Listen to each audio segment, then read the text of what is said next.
প্রিয় শিক্ষার্থী বন্ধুরা, এ পর্যায়ে আমরা একটা গুরুত্বপূর্ণ টপিকসের মধ্যে প্রবেশ করতে যাচ্ছি, সেটা হচ্ছে কৈশিকতা। এটা সম্পর্কিত আমাদের একটি প্রমাণ আছে, সেই গাণিতিক প্রমাণ করতে হবে এবং এখান থেকে একটা প্রশ্ন সেমিস্টার ফাইনাল পরীক্ষার জন্য খুব গুরুত্বপূর্ণ। আমরা এই জাতীয় প্রশ্ন সমাধান করব। তো এখানে আমাদের যে প্রশ্নগুলো হতে পারে সেটা একটু তোমাদের দেখাই। প্রথমে একটু লক্ষ্য করে দেখো, কৈশিকতা কাকে বলে। প্রশ্নটা কতবার আসছে? 6, 11, 23, 22। এটা হচ্ছে আমাদের 3 স্টারের একটা প্রশ্ন, কৈশিকতা কাকে বলে। এরপরের প্রশ্নটা দেখো, পৃষ্ঠটান কাকে বলে।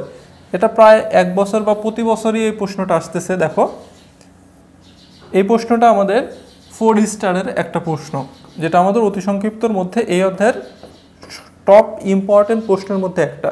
এরপর আছে শ্রান্ততা কাকে বলে। পদার্থের একটা গুণাবলী তরল পদার্থের, সেটা শ্রান্ততা। এই প্রশ্নটাও দেখো আমাদের জন্য খুব গুরুত্বপূর্ণ, এটাকে আমরা 4 স্টার দিতে পারি। শ্রান্ততা কাকে বলে এবং কৈশিকতার উচ্চতা বলতে কি বোঝায় এবং এর যে প্রমাণ আছে আমরা সেই প্রমাণটাও এখানে কভার করার চেষ্টা করব। এখন এটাকে আমরা 1 স্টার দিলাম। এ সম্পর্কিত একটু থিওরি আলোচনা করে নেই।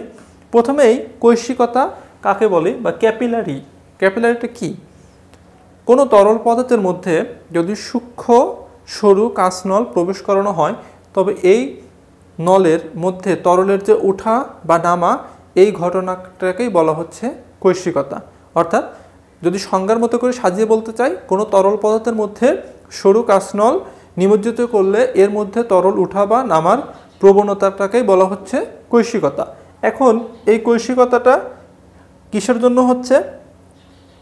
এটা একটা প্রপার্টিস তরলের, তো তোমাদের যদি চিত্রের মাধ্যমে দেখাতে চাই,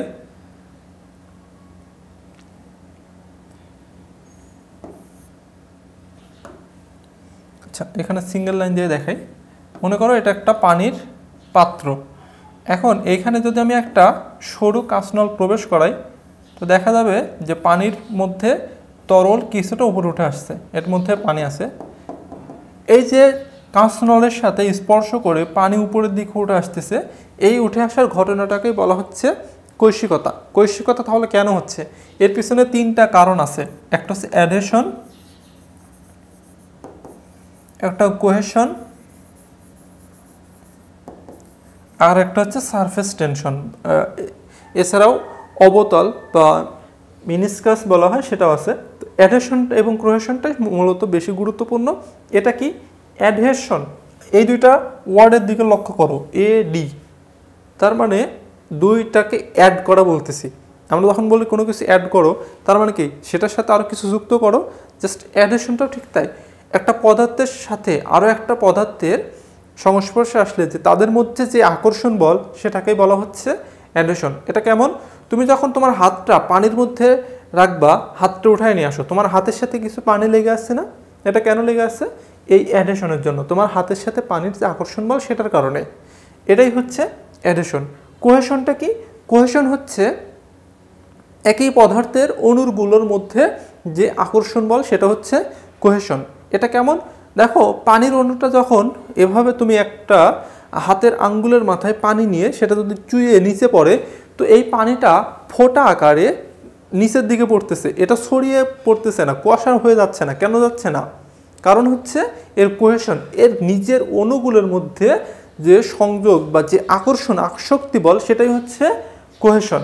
অ্যাডহেশনটা কি? অ্যাডহেশন হচ্ছে দুইটা আলাদা বস্তুর মধ্যে যে আকর্ষণ সেটা, আর নিজের মধ্যে যে আকর্ষণ সেটা হচ্ছে কোহেশন। কোহেশনটা কঠিন পদার্থের মধ্যে সব থেকে বেশি, এর ফলে আমরা কঠিন পদার্থের যে দেওয়ালের মধ্যে পেরেকটা প্রবেশ করাতে পারি।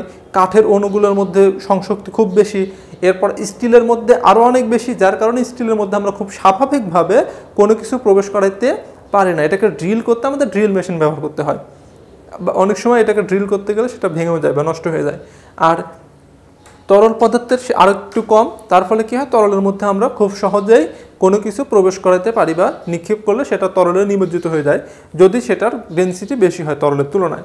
আর অ্যাডহেশন যেটা, সেটা হচ্ছে জাস্ট দুইটা পদার্থের মধ্যে আকর্ষণ বল, যেটা তোমরা এখানে দেখতে পাচ্ছ, কাঁচের সাথে পানির আকর্ষণ বল, তার ফলে এই কাঁচের সরু কাঁচনলের মধ্যে পানি উপরের দিকে উঠে আসতেছে। এটাই হচ্ছে আমাদের অ্যাডহেশন। আর এই যে এখানে বক্রতলে পানি উপরে উঠে আসতেছে, এটাকেই বলা হচ্ছে এই পানির যে সারফেস বা বক্রতল। এখন এই কোহেশন এই ক্যাপিলারি সম্পর্কিত ক্যাপিলারি ক্রিয়া এই প্রমাণটা আমরা দেখব। তো এর জন্য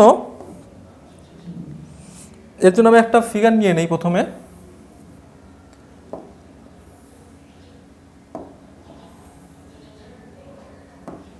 তো দেখো, এটা মনে করো একটা পাত্র, এর মধ্যে আমি একটা নলকে প্রবেশ করাবো, এর মধ্যে একটা ক্যাপিলারি নল প্রবেশ করাবো এবং ধরে নিচ্ছি এটার সারফেস বরাবর পানি আছে, এই বরাবর পানি আছে। এখন এটাকে যখন আমি পানির মধ্যে নলটাকে প্রবেশ করাবো, তার ফলে এই কৈশিকতার প্রভাবে কিছুটা পানি উপরে উঠে আসবে, সেটা মনে করতেছে এটা এভাবে পানি উপরে উঠে আসবে। এটা হচ্ছে পানির উপরের পৃষ্ঠ, এর মধ্যে তরলের টোটালটা হচ্ছে নিমজ্জিত আছে। এখন এইখানে যে অংশটা উপরে উঠতেছে এই উচ্চতাটাকে আমি ছোট হাতের এইচ দ্বারা প্রকাশ করব। এই উচ্চতাটাকে আমি ছোট হাতের এইচ দ্বারা প্রকাশ করব। এখন মনে করি এই পানির আপেক্ষিক ওজন ওমেগা, ওমেগা ইকুয়াল টু আপেক্ষিক ওজন। এইখানে যে নলটা ব্যবহার করেছি তার ব্যাস ডি ইকুয়াল টু নলের ব্যাস। এখন এর মধ্যে যে পৃষ্ঠটানটা কাজ করবে, পৃষ্ঠটানের জন্য এখানে একটা লাইন নিতে হবে। আচ্ছা, এটা যদি এই যে এই পৃষ্ঠ বরাবর যদি আমি পৃষ্ঠটানটা অঙ্কন করি, এই যে তরলটা কিনার বরাবর যে পৃষ্ঠটানটা তৈরি করতেছে, এটাকে আমি সিগমা দ্বারা প্রকাশ করব। এটা হচ্ছে আমাদের সিগমা, এটা হচ্ছে পৃষ্ঠটান।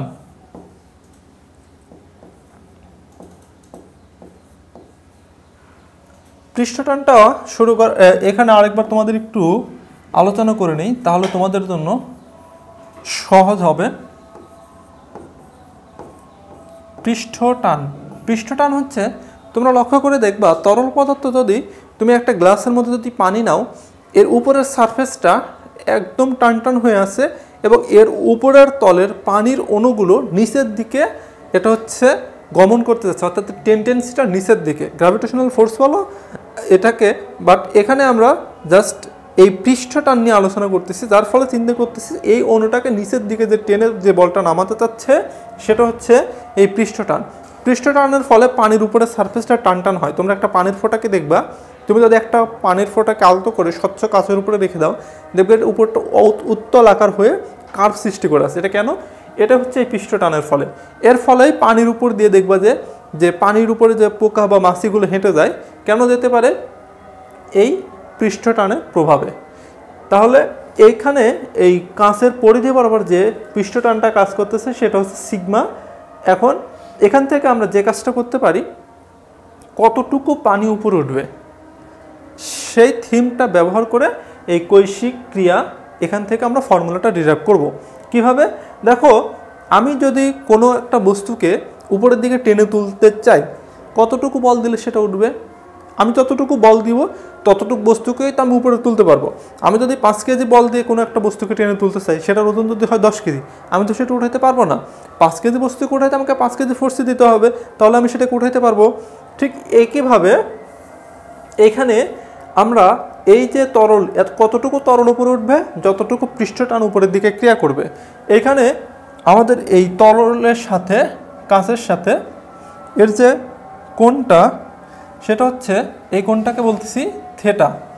এখানে ব্যাস, এই থেটা যদি হয় তাহলে ঊর্ধ্বমুখী বল কতটুকু? ঊর্ধ্বমুখী বল, সেই বলটুকু কতটুকু দেখো, সেটা হচ্ছে এটা কাজ করতেছে একটা পরিধি বরাবর। তোমার কাছে একটা মনে করো কাঁচের গ্লাস আছে, ঠিক আছে?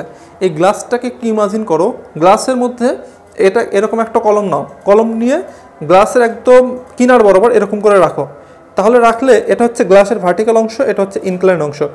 এইটার উপরের দিকে একটা উপাংশ আছে না, অর্থাৎ এটা মনে করো সেই কৈশিক নল, এর মধ্যে পানি আছে, এটা হচ্ছে আমাদের সেই পৃষ্ঠটান। এখন এটা দুইটা উপাংশ আছে, একটা আনুভূমিক উপাংশ, একটা উলম্ব উপাংশ। তো এই যে আনুভূমিক উপাংশ এটা পানিকে বাইরের দিকে টানতেছে, উলম্ব উপাংশ পানিকে উপরের দিকে টানতেছে। এই পৃষ্ঠ টানানোর ফলে যে বলটা পৃষ্ঠ শক্তি উৎপন্ন হচ্ছে সেটা দিয়ে উপরের দিকে যেটা টানতেছে সেটাই কি করবে, এইখানে যে পানি আছে সেটাকে উপরে তুলবে। তাহলে উপরে যেটা তুলতেছে এই থিটা কোণে, সেই বলটা কতটুকু, এই টোটাল পরিধি বরাবর তুলতেছে। দেখো এই টোটাল পরিধি বরাবর, এটা হচ্ছে জাস্ট একটা পয়েন্টে যদি সিগমা হয় তাহলে টোটাল পরিধি বরাবর কতটুকু, টোটাল পরিধির সাথে সিগমা গুণ করে দিলে সেটা পেয়ে যাব। তাহলে এই বলটা হবে সিগমা ইন্টু 2πr, ঠিক আছে। টোটাল পরিধি, বৃত্তের পরিধি 2πr, আমার এই যে নলের পরিধি 2πr, আর একটা সিগমা নিলাম, এটা হচ্ছে এই ডিরেকশন বরাবর। আর যদি আমি এটাকে ভার্টিক্যালি নিতে চাই তাহলে কি করতে হবে, থেটা দিয়ে গুণ করতে হবে। থেটার কি উপাংশ আসবে, থেটার কোণের দিকের উপাংশ, that means cos theta, 2πr cos theta. এই পরিমাণ ফোর্স আমি উপরের দিকে দিচ্ছি। এখন কতটুকু পানি উঠবে, পানির ওজন নেই, পানির ওজন দেখো, পানির ওজনটা হবে এর আয়তন ইন্টু আপেক্ষিক ওজন। অর্থাৎ আমরা পানির ওজন হবে সাপোজ ডাব্লু, ডাব্লু ইকুয়ালটা আমরা জানি এম জি, এম এর মধ্যে আছে ভি আর হচ্ছে রো ইন্টু জি। এই রো জি এটাকে বলা হয় আপেক্ষিক ওজন, that means V into omega. V কতটুকু, এই যে পানি উঠছে এই পানির আয়তনটাই হবে ভি। এই যে এই পর্যন্ত পানি উঠছে এটা আমার এইচ, এটা আমার এইচ, এতটুকুই হচ্ছে আমার ভি। মনে করে এটা হচ্ছে পানির সারফেস, মনে করে এতটুকু পানি উঠছে, এটা হচ্ছে হাইট এইচ, তাহলে এইটুকু পানির আয়তন, এইটুকু পানির আয়তনটা হবে ভি। কীভাবে পাবো, সিলিন্ডার আকৃতির পানিটুকু উপরে উঠছে, দেখো এটা একটা সিলিন্ডার আকৃতির নল, এইটুকু হাইট পানি উঠছে, তার মানে আমরা সিলিন্ডারের আয়তনের সূত্র জানি π/4d² ইন্টু এর উচ্চতা এইচ ইন্টু ওমেগা। এতটুকু হচ্ছে আমার পানির ওজন।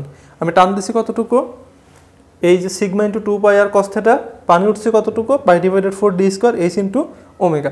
এখন দুইটাকে ইকুয়াল করে দিলেই এখান থেকে আমাদের এই সূত্রটার গাণিতিক রূপ চলে আসবে। এটাকে একটু উপরে নিচ্ছি, দেখো এখন আমরা এটাকে যদি আগে লিখি, আচ্ছা এটাও লিখতে পারি π/4d² H omega equal to sigma into 2πr cos θ। এখানে যে কাজটা করব সেটা হচ্ছে প্রথমেই আমি এই পাইটা আউট করে দেব, এই পাই এবং এই পাই এটা কেটে যাবে, এখানে 2 into R, that means D লিখতে পারি। দেখো তাহলে এখান থেকে আমি এইচকে ফ্রি করব, এইচ ইকুয়াল টু, এখানে আমার 4 ছিল, এই পাশে গেলে গুণ হয়ে যাবে, এখানে আমার ডি স্কোয়ার ছিল, এখানে ভাগ হয়ে যাবে, ডি স্কোয়ার সাথে ওমেগা ছিল, এখানে ভাগ হয়ে যাবে, উপরে এইখানে সিগমা ছিল, সিগমা 2 ইন্টু আর, তার মানে ডি, এরপরে কস থেটা, কস থেটা, এখানে আছে ডি, এখানে আছে ডি স্কোয়ার, তাহলে কেটে দাও, তাহলে কি থাকবে, উপরে থাকবে 4 সিগমা কস থেটা, নিচে একটা ডি কাটার পর আরও একটা ডি থাকবে এবং ওমেগা থাকবে, ওমেগা ডি। এটাই হচ্ছে আমাদের ক্যাপিলারি এইচের মান।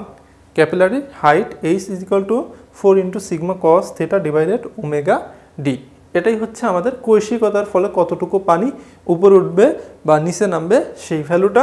যদি কখনো নিচে নামে সেই ক্ষেত্রে এইচটা ঋণাত্মক চলে আসবে, এই কস থেটার মান মাইনাস থাকবে।